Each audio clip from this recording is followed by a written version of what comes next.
Nang marinig niya ang tawanan ng dalawa, ay parang nagdilim ang kanyang paningin. Dali-dali siyang lumapit sa dalawa at patabog na nilagay sa lupa ang tray kung saan nakalagay ang inihanda ng merienda na para sana sa kanilang dalawa ni Brent. Elena, sabay pang bigkas ng dalawa. Napansin marahil ni Brent ang galit na nararamdaman niya, kaya kaagad itong tumayo. Elena, kadarating lang ni Casey. Mas mabuti pa, pagsaluhan na lamang nating tatlo yung merienda na inihanda mo. Suhestyon nito. I don't think na kailangan pa ninyo ako rito. Mukhang masyado kayo nagkakasiyahan eh. Sarkastiko ni Hanturan. Elena, pwede ka namang sumali sa kwentuhan namin ni Brent. Mas masaya nga. Kahit na hypocrisy, Casey. Kung lahat ng tao sa bahay na ito ay nabibilog mo ang ulo, Wes, ibahin mo ako. Hindi mo ako madadala riyan sa pagbabait-baitan mo. Galit niyang sabi rito. Elena, pigil sa kanya ni Brent. Hindi marahil nito akalaing ganuan. Ang magiging reaksyon niya pagkatapos ng nangyari kanina. Elena, lumapit lang naman ako dahil nakita ko sa Brent dito. Nakita ko rin yung parol na ginawa niya para sa'yo.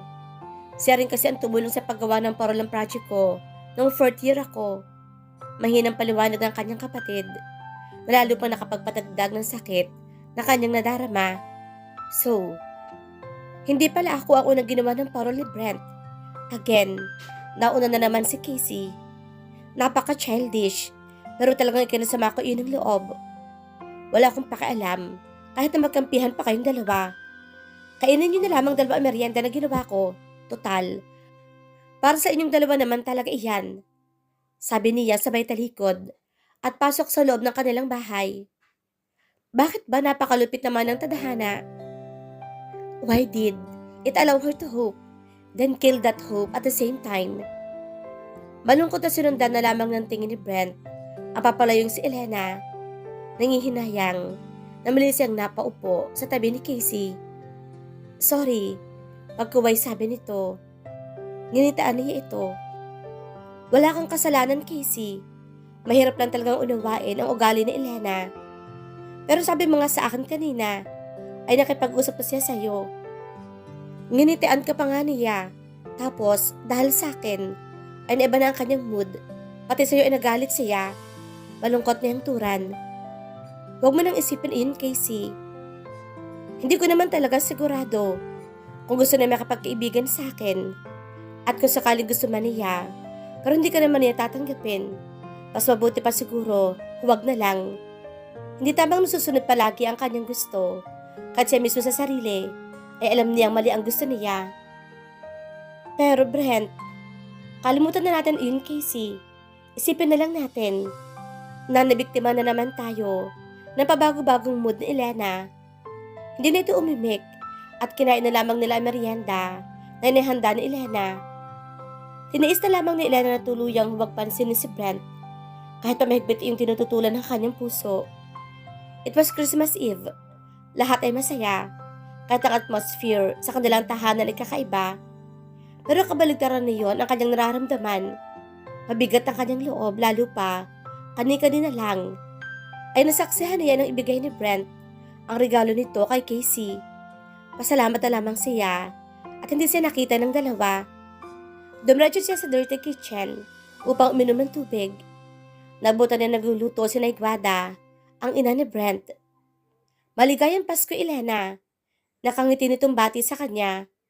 Nginitaan niya ito. Ito ang unang-unang bumati sa kanya. Maligayang Pasko rin, Naigwada. Ganti niyang bati. Abi, bakit naman? Kahit nakangiti ka ay napakalungkot naman ng mga mata mo. Nagtataka, tanong ito sa kanya. Bakit ho? Wala sa sariling bigla na lamang niyang bulalas. Anong bakit, Elena? Bakit ho? Mabait kayo sa akin. Bakit kahit ilang beses ko na ho kayong pinagsungitan? Pakiramdam ko, natutuwa pa rin kayo sa akin. Sunod-sunod niyang tanong. Dahil alam ko, mabait at mabuti kang bata, Elena. Hindi totoo ang mga pinapakita mong kabalditahan. Sa puso mo alam ko, hindi iyan ang tunay na Elena. Nakangiting paliwanag naman ito. Napabuntong hininga siya Pero, iyon po ang tingin ng lahat sa akin. Parang batang nakakita ng kakampi at nakapagsumbong pa siya. Dahil iyan ang gusto mong palabasin, iha. Pero iba ang nakikita ko sa'yo. Bakit ko ganoon na lamang ang paniniwala ninyo na hindi ako salbahe? Tulad ng sabi ko sa'yo, yun ang nakikita ko sa'yo at iyon ang nararamdaman ko. At bukod pa ron, hindi ko makakalimutan ang sinabi mo sa akin nung una kami dumating ni Brent dito sa bahay nyo. Nagulat siya sa tinura nito. Hindi na niya matandaan kung ano ang tinutukoy ng matanda. Waryo ay nabasa naman nito ang tanong sa kanyang isipan, kaya muli itong nagpatuloy. Tinanong mo pa sa akin noon, kung maaari mo ba akong tawaging Naigwada? Madalas ka na naglalagi sa kusina at bantayan ako sa pagluluto. At kahit pa iba na ang pinapakita mo, mula na dumating si Casey, hindi ko pa rin malilimot ang batang madalas magbantay sa akin habang ako ay maraming ginagawa rito sa kusina. Madamdaming pahayag nito. Hindi na napigilan ng pagtuloy ng mga luha. Ngayon pa lamang yata naramdaman niya talagang araw nga ng Pasko. Siya na ang unang yumakap dito. Umiyak lamang siya ng umiyak habang nakayakap dito.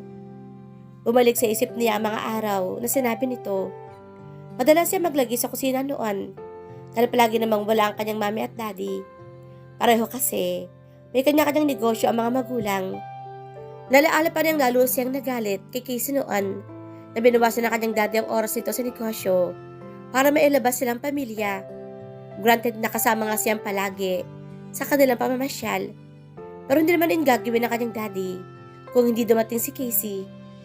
Pakiramdam niya, kay Casey lang ito bumabawi, gayong siya man, ay hindi nakaranas ng oras nito para sa kanya. Maybe her daddy didn't know that. She was thinking that way. Still, it hurt. Hindi alam ng lahat, pero gusto na talaga niyang bumalik sa dating siya. Kaya lang, ay parang hindi na niya alam kung paano iyon sisimulan. Nay, nahinto sa pagsasalita, ang kapapasok lang na si Brent. Hindi pa sana siya bibitiw kay Naigwada, kung hindi sana sa pagdating nito. Agad na pinahid ang mga luha niya. Salamat po, tanging niya sabi sa ginang, at lumabas na siya ng kusina. Naguguluhang natuon ang tingin ni Brent sa kanyang ina. Ano ba yung sasabihin mo, anak? Bakit umiiyak si Elena, Nay? Sa halip, ay tanong ni Rito. Wala, binati ko lang siya na maligayang Pasko. Marahil natuwa, kaya niyakap ako. Paliwanag nito. Muli pa sana siya magtatanong, pero inunahan na siya nito. Huwag ka na magtanong pa, at tingnan mo yung mga iniihaw mo sa labas. Narilito parang sumunod na lamang siya sa utos ng ina. Sabay-sabay na naghapunan ang pamilyang Marquez, kasalo ang mga kasambahay sa maluwag na hardin. Pagkalagpas ng eksakto ang alas 12, ay nagpaalam na si Elena upang magpahinga na sa kanyang silid, kahit ang iba ay nagkakasiyahan pa. Hinayaan na lamang siya ng kanyang daddy, kahit gusto pang tumutol ang kanyang mami. Alam naman niya ang hindi ganoon ang nais ng lahat, pero pakiramdam niya ay hindi siya kabahagi ng kasiyahang iyon. She felt so out of place in her own home. Nasa ikalimang baitang na siya ng hagdanan na makarinig siya ng pagtawag sa kanyang pangalan. Nang siya ay lumingon, natagpuan ang kanyang mga mata si Brent. Para bang may naisip ay huwatig ang mga mata nito sa kanya. Naghintay siya sa sasabihin nito. Merry Christmas! Bati nito sa kanya. Nangilid ang kanyang mga luha, kaya bahagyang tango lang ang kanyang naitugon at muli na nagpatuloy sa kanyang pag-akyat sa hagdan. Hindi na niya nagawa pang gumanti ng pagbati rito dahil baka tuloy na siyang mapaluha. She knew she was impossible. Kasi may diferensya. Kasi naggalayo ng kanyang sarili sa mga kasama sa bahay. Pero masakit pa rin ang kanyang nararamdaman. Masama ang kanyang loob dahil hindi man lang nagpaliwanag ang kanyang daddy. Sabihin mang 6 na taong gulang pa lamang siya noon. Ngunit ngayon ay may isip na siya. Pero hindi pa rin ito lumalapit upang magpaliwanag sa kanya. Si Brent naman, mas pinili nito si Casey kahit pa pinangako nito sa kanya na siya pa rin na magiging kaibigan nito kahit pa dumating ang kanyang kapatid. Alam niyang mali siya dahil hindi maganda ang pinapakita niyang ugali. Pero inaasahan na niya magiging tapat ito sa kanya. Aminado rin siyang mali dahil totoo namang mabait si Casey. Pero hindi pa rin mapigil ang masaktan. Naibigay mo na ba yung gift mo kay Elena? Brent, tanong ni Casey sa kanya. Nang maabutan siya nito nakasalampak sa damuhan sa hardin. Hindi na ako nagkaroon ng pagkakataon. Umakita siya kaagad sa kanyang kwarto. Hindi pa nga siya tumugon sa pagbati ko sa kanya. Malungkot namang tura ni Brent. Hindi na talaga niya alam kung bakit ganoon si Elena. Kung bakit sinasara nito ang sarili sa kanilang lahat. Kanina, kahit malayo siya rito, ay hindi nakaligtas sa kanya ang lungkot na nakikita niya rito. It was Christmas. Nobody deserved to be lonely on Christmas Day. Ngali-ngali na nga niyang lapitan si Elena at yakapin ito ng mahigpit. Gusto na itong ilayo sa lugar na iyon. Gusto na itong dalhin sa lugar kung saan. Pwede na niyang gawin ng lahat upang mapasaya lamang ito. Gusto mo, ako na lamang magbigay sa kanya. Huwag na lang. Baka hindi rin naman niya tanggapin eh. Tanggi niya. Kailan ka ba magkakaroon ng lakas ng loob na ibigay ang mga iyon kay Elena? Pang-ilan na ba yung regalo mong iyan na nakatago sa kwarto mo tuwing birthday ni Elena at Christmas? May inahanda kang regalo para sa kanya pero hindi mo naman ibinibigay. Sa kwarto mo rin lang ang bagsak ng mga iyon. Ayoko lang na mapahiya Casey. Hindi ko alam kung matutuwa ba si Elena sa mga iyon. Baka iba to pa niya iyon sa mukha ko. Maliwanag naman niya rito. Pero alam mo naman, hindi ganoon kasama si Elena. Alam naman natin pareho na mahirap din ang kanyang pinagdadaanan. Iyon ang labis na hinahangaan niya kay Casey. Kahit kailan, sa kabila ng hindi magandang ipinapakita ni Elena rito, hindi pa rin ito nagtatanim ng sama ng loob sa kapatid. Pilit itong inuunawa ang ugali ni Elena. Alam niyang mahal ito ang kapatid. Kaya hindi siya tumitikil sa pagdarasal sana ay lumambot na ang puso ni Elena. Kailan kaya natin makakasama si Elena na mag-celebrate ng Pasko? Kailan kaya niya ako malingingitian? Kailan kaya niya ako mama? Hindi na niya tinapos ang nais pang sabihin. Sus, ito naman, nahiya pa sa akin. Para namang hindi ko alam. Panunukso pa nito. Napangiti na lang siya. Batid nito ang pagtangi niya kay Elena. Di pa man tuluyang inaamin sa sarili na mahal na nga niyang dalaga. Si Casey na ang unang nagsabi sa kanya niyon. Ang gusto mong sabihin ay kung kailan ka mamahalin ni Elena. Hindi nga niya alam kung ano yung nararamdaman mo para sa kanya. Kastigo nito sa kanya. Hindi na yata mangyayari iyon, Casey. Hindi niya ako magugustuhan. Unang-una, mahirap lang ako. Matalino ka naman at masika pa. Agaw nito sa kanyang sinasabi. Look at my gift. Hindi yun mamahalin.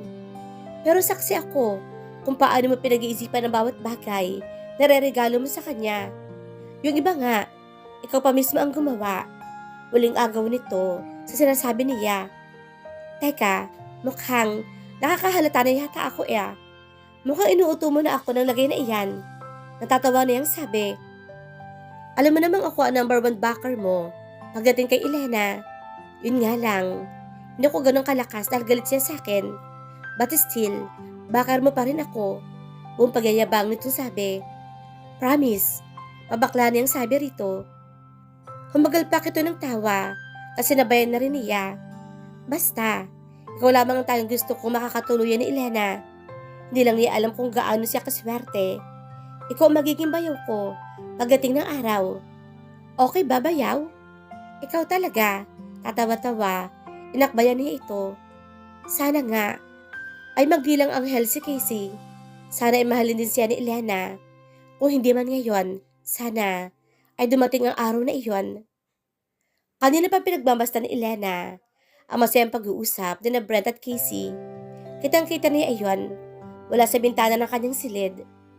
Kanina pa rin hilam ang kanyang mga luha sa mga mata. Para may tumarak na kung anong matulis na bagay sa kanyang dibdib na makita ng inakbayan pa ni Brent ang kanyang kapatid. Masayang masaya ang dalawa. Marahil ay may unawaan na ang mga ito. Pinaniniwalaan niya na ang Pasko ay isang masayang okasyon. Pero ngayon ay nagiba na ang kanyang pananaw. Binago na iyon ang tagpong kanyang nakita. Lalo pang naging imposible ang ugali ni Elena ng mga sumunod na araw. Hindi pa rin maalis sa isipan nito na baka iunawaan na nga sina Casey at Brent. Kinausap siya ng kanyang daddy tungkol sa nalalapit niyang JS prom. Sinabi nito dahil sa Amerika ng kanyang pinsan na si Steve. Na siya na yung naging escort ng 3rd year. Si Brent na lamang daw ang papalit dito. Naipaalam ko na rin kay Brent ang bagay na ito at pumayag naman siya. Kayong bahala, Dad. Tangin niyang nasabi. Hindi na siya tumutol pa dito kahit wala naman siyang balak na umatan ng JS prom. Marahil napilitan lamang si Brent na paulakan ng kanyang ama dahil malaki yung utang na loob nito rito.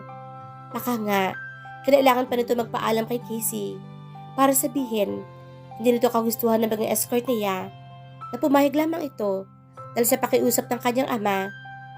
Hahayaan na lamang niyang isipin ni Brent na tutuloy siya ng prom. Hahayaan na ito magpakapagod mag-ayos at maghanda. Sa mismong araw na lamang niya sasabihin dito na wala siyang balak dumalo sa kasayahang iyon. Alam naman niya, wala yung magiging epekto sa binata. Malamang nga ay matuwa pa ito. Gusto lamang niya itong mapahiya para makaganti naman siya kahit paano. Nay, okay na ho ba ang itsura ko? Gwapo na ba ang anak ninyo?